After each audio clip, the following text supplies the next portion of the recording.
Okay, so you want to own a casino. You get a license, you fill a big room with slot machines and green felt tables, and then you sit in a corner office and watch the house edge do the rest. That's the plan. The house always wins. Everybody knows that. The odds are bolted to your side of the table. The drinks are free because the drinks are bait. And every night a quiet river of chips flows toward you while grown adults volunteer to hand you their money. It looks like the closest thing to a legal money printer ever built. Here's the problem. A casino is not really a gambling business. It is a brutally high fixed cost machine that happens to have dice in it. The house edge is real, but by itself it wins you almost nothing. A few pennies on the dollar. What turns those pennies into a fortune is volume. Millions of tiny bets pushed through the building hour after hour, forever. And volume is the single most expensive thing on earth to build and to feed. Once you see that, everything about how a casino makes and loses money snaps into focus. The only person in the building who has actually stopped gambling is you, the owner, and only for as long as you can keep the floor full. There isn't one kind of casino. There are several, and each is a completely different business wearing the same neon. At the bottom is the regional grind joint, the locals casino. Slots heavy, low bets, high frequency. It lives on the same faces coming back on a Tuesday. Above that, the tribal casino operating on sovereign land under its own compact, often outside the state gaming tax entirely. A different rulebook. Then the Racino and the truck stop terminal parlor, slot machines bolted onto a racetrack or a gas station license. Then the mid-market drive-in commercial casino, and at the very top, the destination integrated resort. Gambling isn't even the main business anymore. Off to the side sits its strange cousin, the high roller house, a handful of baccarat tables that quietly move more money than 100 slot machines. Each of these is a different bet on one question. Do you make your money from an enormous number of people losing a little, very often? Or from a tiny number of people risking staggering amounts, rarely? Hold that question. It comes back at the end and it costs someone everything. You think the expensive part is the gambling equipment. It isn't. A modern slot machine runs around $25,000. The whole gaming technology package on a billion-dollar resort. Every slot, every table, the surveillance spot lands somewhere between 50 and 150 million. On a project this size, that's a rounding error. The expensive part is the box you put it in. Land alone eats 15 to 20% of the budget. Vertical construction takes another 40 to 50. A casino floor runs $500 to $1,200 a square foot, before the hotel above it. Measured per room, the Bellagio cost around $530,000 a key. Wynn Las Vegas crossed $1 million per room. Add the count room, the cage, the vault, the mandated surveillance, you are building a bank and a fortress and a hotel and a nightclub, all at once, all to code. Stack it up, and a small casino starts around 2 to 20 million. A serious integrated resort starts at $1 billion and climbs. The Fontainebleau on the Strip came in near $3.7 billion when it opened in late 2023. Encore, Boston Harbor, about 2.6. And a proposed Las Vegas Sands resort on Long Island saw its estimate balloon to $7.6 billion before a shovel hit dirt.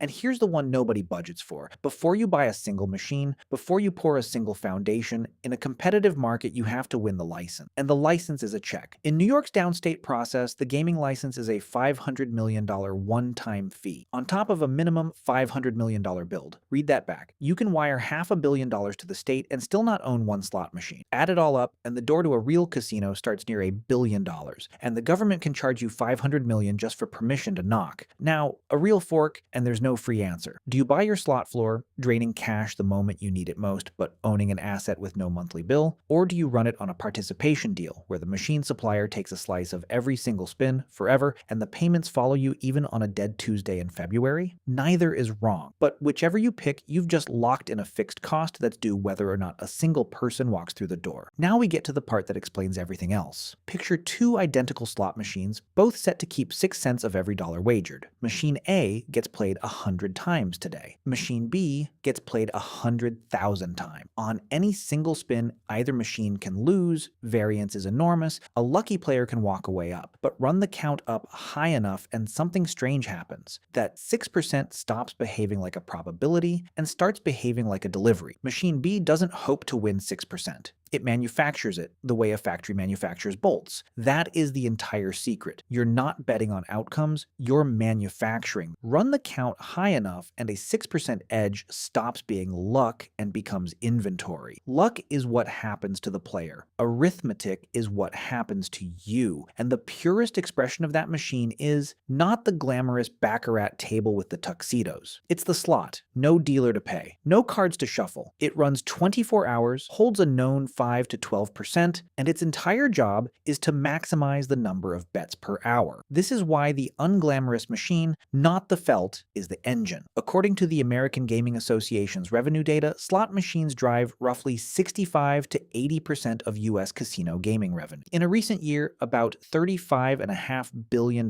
from slots against just $10 billion from every table game combined. And loyalty card studies suggest the top 1% of tracked slot players can generate around 40% of the revenue. Read that again. The business does not run on luck, and it does not run on the high roller. It runs on volume and repetition, ground out of ordinary people making ordinary bets. That's not an accident. That is the business model. So the money machine is beautiful.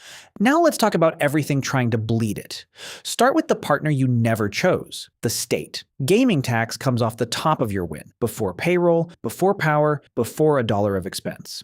And the rate swings wildly by state. In Nevada, it's about 6.75%. In Pennsylvania, as of early 2026, physical slot revenue is taxed at 55%, table games at 16%. Maryland's top rate runs past 60%. Colorado's floor is 0.25%. Sit with the Pennsylvania number. A slot machine there hands more than half of everything it wins to the state before you've paid a single dealer. Same machine, same math. A completely different business depending on the zip code. And that partner can raise the rent. New Jersey pushed its online casino tax up to nearly 20% in mid-2025. And Pennsylvania's governor has floated raising slot parity again. Verify your state's current rate before you model a single dollar. This is the number that moves. Then the cage. You are running a live cash bank inside your building. Armored transport, count rooms, and the surveillance eye in the sky that regulators require you to operate whether or not it ever catches anyone. That's a security firm on the payroll. Add comps and free play. The calculated fraction of a player's expected loss you hand back to keep them coming. Add credit and markers extended to big players, some of which you will never collect. Add licensing renewals and mandated responsible gaming and self-exclusion programs, which are both a genuine obligation and a genuine line item. None of these is dramatic on its own. Stacked, month after month, they quietly eat the margin. And the biggest one, the tax, is gone before you've earned a cent of it back. So why do people keep feeding a machine they know is set against them? Part of it is plain optimism. Everyone believes they're the exception. Part of it is what psychologists call the near-miss effect. 2 jackpot symbols and a blank lands in the brain almost like a win, and almost winning keeps people in the seat. And part of it is simply rhythm. The ludic loop, economists call it.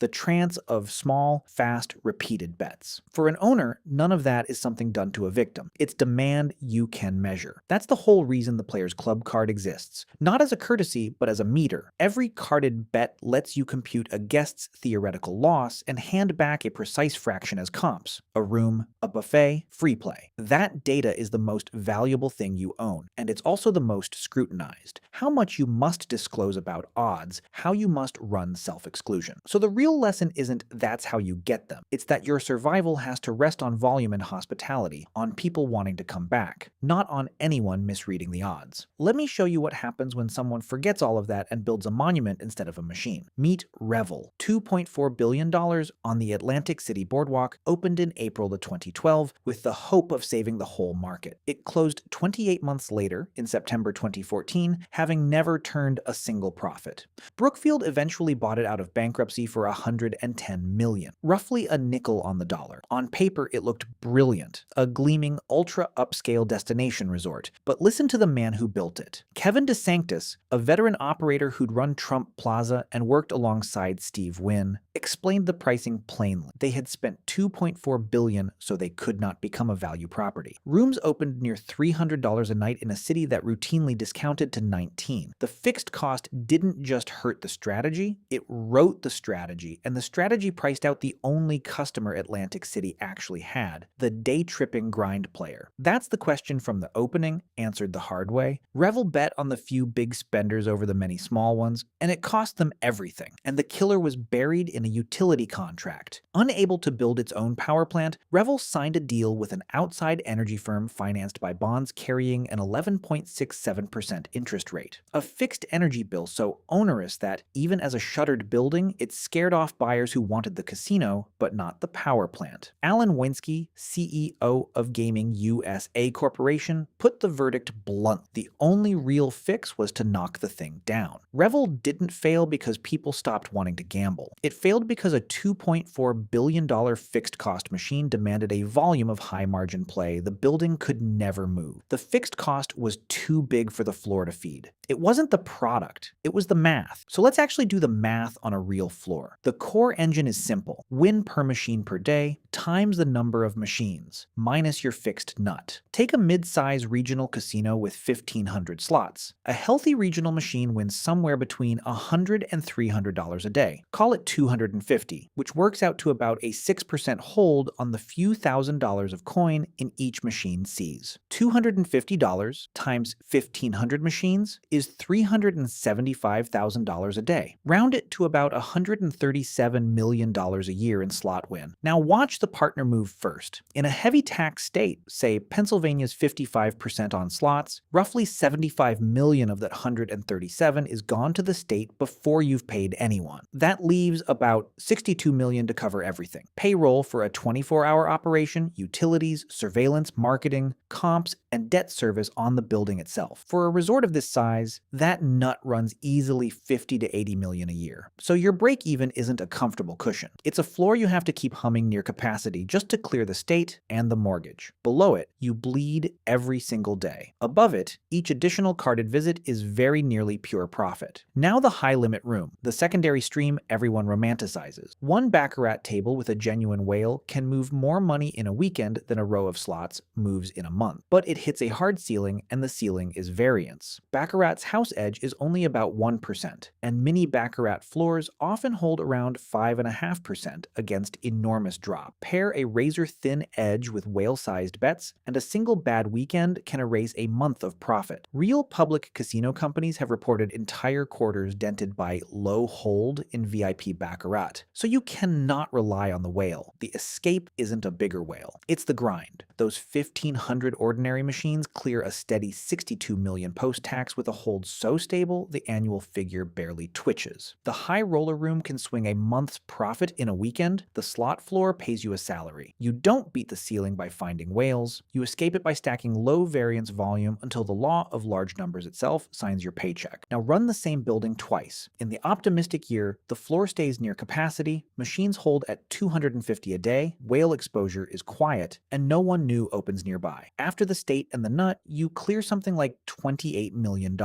A very good business. In the realistic year, 2 or 3 ordinary things slip, none of them dramatic. A new locals casino opens 30 miles up the highway and pulls 15% of your grind volume. Win per machine sags from 250 to 200. The state nudges the slot tax up a couple of points as states keep doing. And a soft convention calendar thins the hotel. Nothing exploded, but the post-tax annuity compresses while the fixed nut doesn't move an inch. And that same building slides to roughly break even, or a modest loss of a few million. That's a swing of more than $30 million, and almost none of it shows up as a visible event. The parking lot still looks full. That competitor, by the way, is the bet from the very top of this video, a huge number losing a little grindhouse, now colliding with yours and costed out. And if you think a full building can't quietly hemorrhage, look at the Las Vegas Strip. In its 2025 fiscal year, it posted record gaming win, and net income still collapsed roughly 81% to about $154 million because non-gaming softened and fixed costs rose, which points at the strangest number in this entire business. On the Strip, gaming win is now only about 26% of total revenue, the 27th straight year under half. Nearly 3/4 comes from rooms, food, drinks, shows, and clubs. The house edge you built the whole place around is now the minority partner in your own building. So should you actually do this? Honestly, almost certainly not, unless you can raise a fortune, command a market with enough bodies to feed a 24-hour machine, and stomach a silent partner who takes his cut before you take yours. The barrier was never the odds. The odds are barely in your favor at all, because the casino doesn't win by luck. It wins by refusing to gamble, by trading chance for volume, and then feeding that volume an overhead so hungry that the only real way to lose is to build something too expensive to keep full. Revel learned that at a nickel on the dollar, the gambler is betting on luck. The house is betting on arithmetic, and arithmetic never has a cold streak.